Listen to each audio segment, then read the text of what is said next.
Bakit paliwanag mo, Yusek? Bakit? Ito na ang hukos-pukos nangyari na.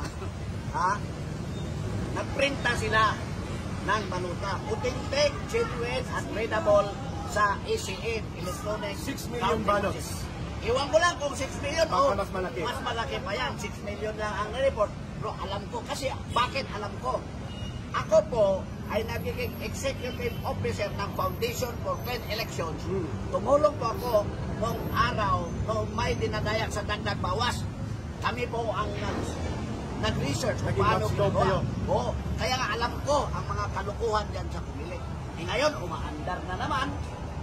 Magiging walang saysay ang eleksyon ngayon. Dahil, anong gawin? Ibibintayan ng mga taga-Kumilig. Wait, kasabwat si Marcos, si BBM, si Lisa, si Martin, o lahat na dyan kasabwat. Bakit?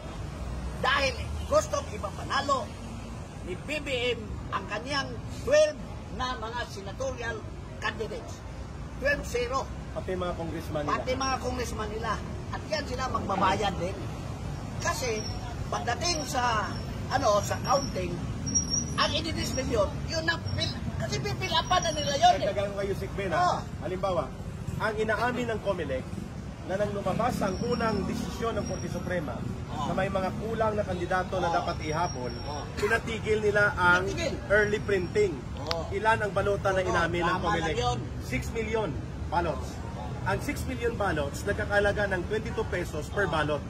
That's 132 million pesos. No, 132 million pesos na balota. Yun lang ang inamin nila. May punto si Yusek Ben. Paano kung 10 million ballots? Okay? At ito, tapusin ko lang yung sinasabi ko kanina. Paano kung ang 6 million ballots na ito, dahil machine readable, pag sinabing machine readable, pwede mong ipasok sa ika-count kasi senador. Ang resulta, party list, pati bababa, pati sa Davao election, pwede. Kasi kasama pati yung Davao Basta lahat, pati mayor. Lahat na naka-entry doon na gusto ng Kumilig, manalo. Ngayon ito ang problema. Kung susunugin nila in public ang 6 million ballots, parang nagsunog ka ng 132 million pesos. Ngayon, kung is-read mo o ipapalamon mo sa machine, ngayon ito ang problema. Nasaan ito ngayon? Itong 6 million earlier printed na machine na mga balota na machine readable. So, may punto po si Yusek Ben Ranke dyan. Gagamitin nila. Kaya nga, Yusek Ben, ito naman. Kaya nga nakita ninyo yung mga survey bayaran nila. Tumataas ang rating ng mga kandidato ni BBM. Bakit? Mind conditioning dan para itugma doon sa panalo nila sa daya. May possibility. Yun. Kaya nga hindi tayo maniniwala na tuwid ang eleksyon na ito. Tuwad. Isang tuwad. Focus, dagdag bawas para ma-elect. Kumilected ang tawag ko noon. I-elect ng Kumilig yung mga kandidato ni BBM upang panindigan pa rin nila ang mga kasamaang ginagawa sa administrasyon ito kung hahantong sila sa 2020. Doon, itutuloy nila ang pag-uusig sa mga Duterte. Lahat ng mga kamalian ngayon, ipahid nila sa mga Duterte.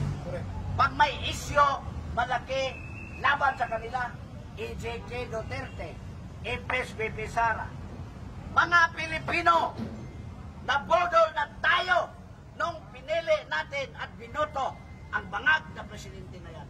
Ngayon, huwag na kayong magpabodol, huwag na tayong bagkos. Paalisin natin siya ngayon na! Marcos alis dyan! Marcos alis dyan! Marcos alis dyan!